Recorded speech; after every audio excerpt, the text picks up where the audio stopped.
حاليا مطار بوكيت الدولي. راح اخذكم جوله بداخل المطار اذا جيتوا بوكيت، راح اعطيكم بعض المعلومات والنصائح اذا جايين على بوكيت تايلاند. خليكم بالفيديو، خلينا ناخذ جوله داخل المطار. حاليا الجنطه مالتي ودا انتظر اسوي تشيك ان، متوجه المطار بوكيت الدولي الى مطار بانكوك. هذا المطار حاليا، اول ما تدخل راح تلقى هاي الصاله قدامك، المغادره. هنا تحويل العملات، هنا تحويل العملات، هناك اكو 7-11 مثل تشوفون. هناك تقدر توزن الجنطه مالتك، وتقدر هم تخليها سيليفون لايلون وتغلفها على مود الكسر ما كسر. هسه اخذكم جوله بهالمطار وناخذ لنا جوله حلوه وبسيطه، خليكم بالفيديو.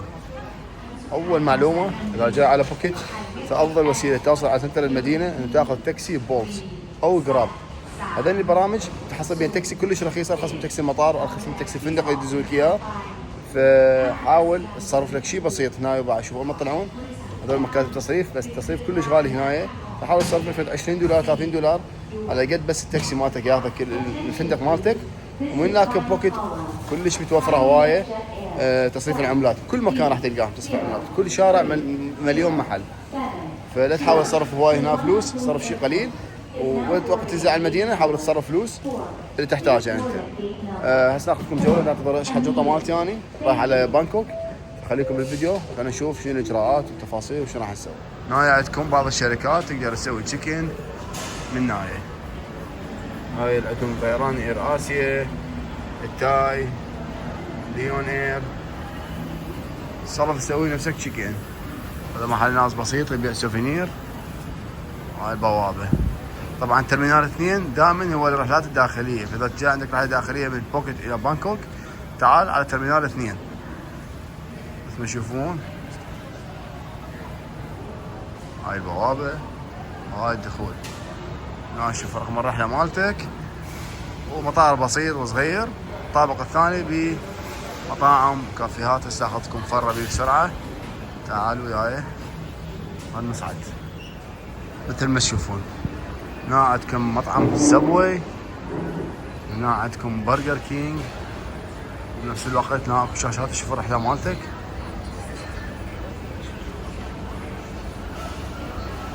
هذا رحلتي 8:03 على بانكوك. هناك هم عندكم كافيهات تايلانديه مثل ما تشوفون. مطار جدا صغير. هذا مطعم تايلندي تشوفون. هذا كل المطار. بعد كم كافيه ومطعم اللي قدام، وهناك هم تصريف العملات ومكاتب بانكوك ايرويز، ويعني اذا عندك استفسار او شيء موجود. هسه عبرت التفتيش، شحنت الجنط ودخلت انتظر طياره. البوابه مالتي رقم 6.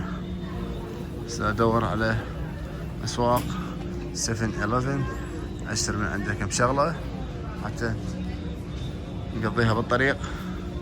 مدة الرحلة تقريبا 1.5 ساعة من بوكيت على بانكوك، او اقل ساعة، وتقريبا 20 دقيقة او 10 دقائق.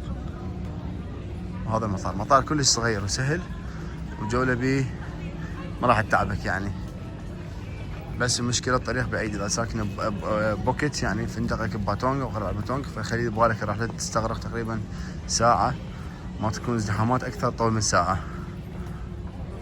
فحاول تجي من وقت. هنا هذا اللونج مال تاي، تدخل ترتاح تاكل تغسل. شوفكم كافيه امازون. حاطيلكم هم هنا كراسي مال مساج. طبعا بما انه تايلاند مشهوره بالمساج، تلقون المساج بكل مكان، حتى بالمطار عندهم.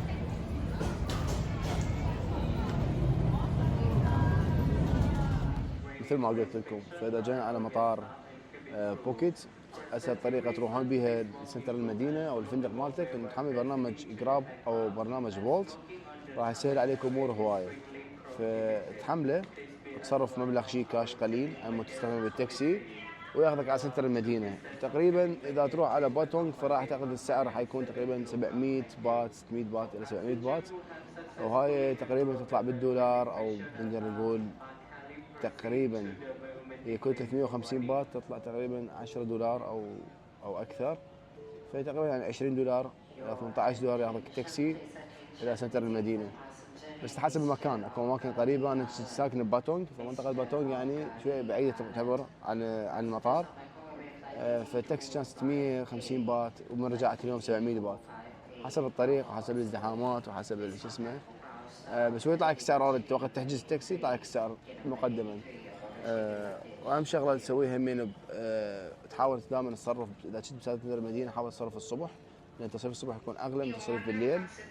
بنفس الوقت وانا قاعد تحكي دوختني.